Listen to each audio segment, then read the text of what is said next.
ওরা যখন যেখানে যেমন সুবিধে তেমনভাবে এক একটা ঘটনাকে কাজে লাগিয়ে রাজনৈতিক ফয়দা লোটার চেষ্টা করে।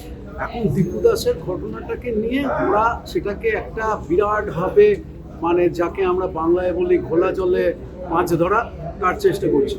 কিন্তু আজকে ধরো সারা ভারত জুড়ে যে অসংখ্য মব লিঞ্চিংয়ের ঘটনা ঘটেছে, হ্যাঁ, এবং যেভাবে বিশেষ করে আমি বলবো যে নারী নির্যাতনের ঘটনা ভারতবর্ষে এত বেশি ঘটেছে। এই দুদিন আগে এই উন্নাওয়ের ক্রিমিনালটাকে ছেড়ে দিল জামিন দিয়ে, মানে আমরা কল্পনাই করতে পারি না। তার বিরুদ্ধে এদেরকে একটা কথাও বলতে শোনা যায় না। আজকে মণিপুরে তোমার 2 বছর 2.5 বছর ধরে যে গণহত্যা চলেছে, যেভাবে মেয়েদেরকে সম্মানহানি করা হয়েছে, রাস্তায় তাদেরকে নগ্ন করে হাঁটিয়ে নিয়ে, আমরা কোনোদিনও স্বাধীন ভারতের ইতিহাসে এইসব ঘটনা আমরা চোখেই দেখিনি। তার বিরুদ্ধে মোদিকে একটা কথা কোনোদিনও বলতে শোনা যায়নি। তিনি 50 বার পশ্চিমবঙ্গে এসেছেন, কিন্তু মণিপুরে একবারও তখন যাওয়ার প্রয়োজন আছে বলে মনে করেনি। মানে এর থেকে বড় দ্বিচারিতা, হিপোক্রেসি আর কি হতে পারে? এইটাই এদের রাজনীতি। এই জিনিসটাকে মানুষের কাছে তুলে ধরতে হবে। আর আরেকটা জিনিস হচ্ছে যে আরএসএস যে বিজেপিকে চালায়, হ্যাঁ, এই জিনিসটা সাধারণ মানুষকে বোঝাতে হবে। কারণ এইটা মানুষ জানে না যে আরএসএস খায় না মাথায় দেয়, অথচ পুরো বিজেপির সমস্ত কিছু পরিচালিত হচ্ছে আরএসএস এর নাগপুর অফিস থেকে। বুঝতে পারছো? এই জিনিসগুলো মানুষের কাছে তুলে ধরা খুব দরকার।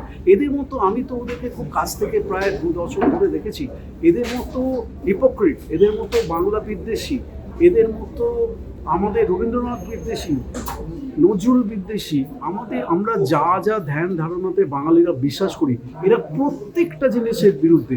যার জন্য এদের সম্পর্কে মানুষকে সাবধান করে দেওয়া এত বেশি দরকার। আর এদের হিপোক্রেসি সম্পর্কে 2026 হচ্ছে এখন ওদের পাখির চোখ।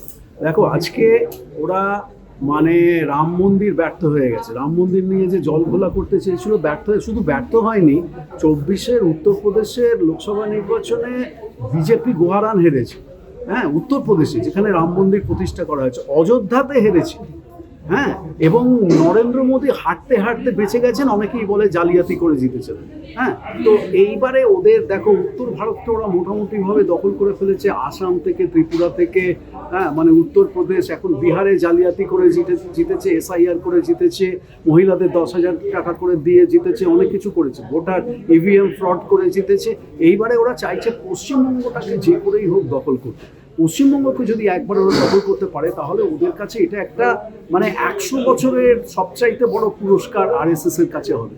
এই জন্য পশ্চিমবঙ্গটাকে ওরা পাখির চোখ করেছে এবং বাংলাদেশের ঘটনাগুলোকে সম্পূর্ণভাবে ইচ্ছাকৃতভাবে এই মুহূর্তে তৈরি করা হচ্ছে, যাতে তার প্রভাব ডিরেক্টলি পশ্চিমবঙ্গের নির্বাচনের উপর এসে পড়ে। রাজ্য বিজেপির কোনো নেতা নেই, রাজ্য বিজেপি একটা হাস্যকর সংগঠন। হ্যাঁ, আমি ওই মুরলীধর সেন লেনে 500 বার গেছি। রাজ্য বিজেপি একটা হাস্যকর সংগঠন, এবং রাজ্য বিজেপির কোনো নির্দিষ্ট কোনো নিজেদের কোনো পলিসি বলতে কিছুই নেই, অ্যাকশন প্ল্যান বলতে কিছুই নেই। ওই নাগপুর থেকে, দিল্লি থেকে লোকেরা এসে ওদেরকে যেগুলো শিখিয়ে দিয়ে যায়, ওরা এখানে সেইগুলোই করার চেষ্টা করে। এখন ওরা দেখছে যে পশ্চিমবঙ্গে যদি আমরা একটাও কথা না বলি, তাহলে তো মানুষের কাছে আমরা আরও বেশি হাস্যাস্পদ হয়ে যাব। সেই জন্য ওরা 2-4টে কথা বলছে, কিন্তু আসলে ওদের কোনো স্ট্যান্ড নেই। পশ্চিমবঙ্গের বিজেপি একেবারেই একটা হাস্যকর অস্তিত্ব। আমরা দেখো, আমার আজকে সাংবাদিক সম্মেলনে আমি বলেছি, আরএসএস এর 3 ঘোষিত প্রধান শত্রু, 1 হচ্ছে ইসলাম, 2 হচ্ছে ক্রিশ্চিয়ানিটি, এবং 3 নম্বর হচ্ছে সমাজবাদ। এই ধরনের মানুষদের, এই ধরনের যারা আদর্শে বা ধর্মমতে যারা বিশ্বাস করে, এরা তাদের ঘোষিত শত্রু। ওরা চাইবে যে করেই হোক মুসলমানদের বিরুদ্ধে বা খ্রিস্টানদের বিরুদ্ধে নানান রকমভাবে হিংসা সৃষ্টি করে, তাণ্ডব সৃষ্টি করে।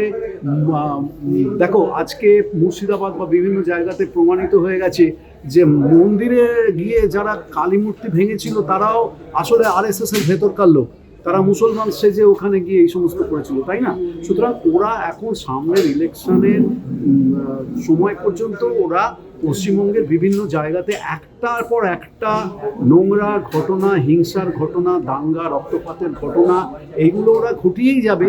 এবং এর মাধ্যমে ওরা মানুষকে বারবার করে, বক্তারা যেটা বলেছে, মানুষের রুজির যে সমস্যা, চাকরি বাকরি নেই, মানুষের জিনিসপত্রের দাম অগ্নিমূল্য, মানুষ ওষুধের দাম আকাশ ছোঁয়া হয়ে গেছে, জাল ওষুধের বাজার ছেয়ে গেছে, বেকারিত্ব, তারপরে ধরো পরিবেশ দূষণ, আজকে দেখতে পাচ্ছ কি অবস্থা। এই সমস্ত জিনিস থেকে যাতে মানুষের দৃষ্টি ঘুরিয়ে দেওয়া যায়, ওদের যে চূড়ান্ত অর্থনৈতিক ব্যর্থতা, তার থেকে যাতে মানুষের দৃষ্টি ঘুরিয়ে দেওয়া যায়, তার জন্য ওরা বিভিন্ন জায়গাতে সাম্প্রদায়িক উত্তেজনা সৃষ্টি করার চেষ্টা করছে।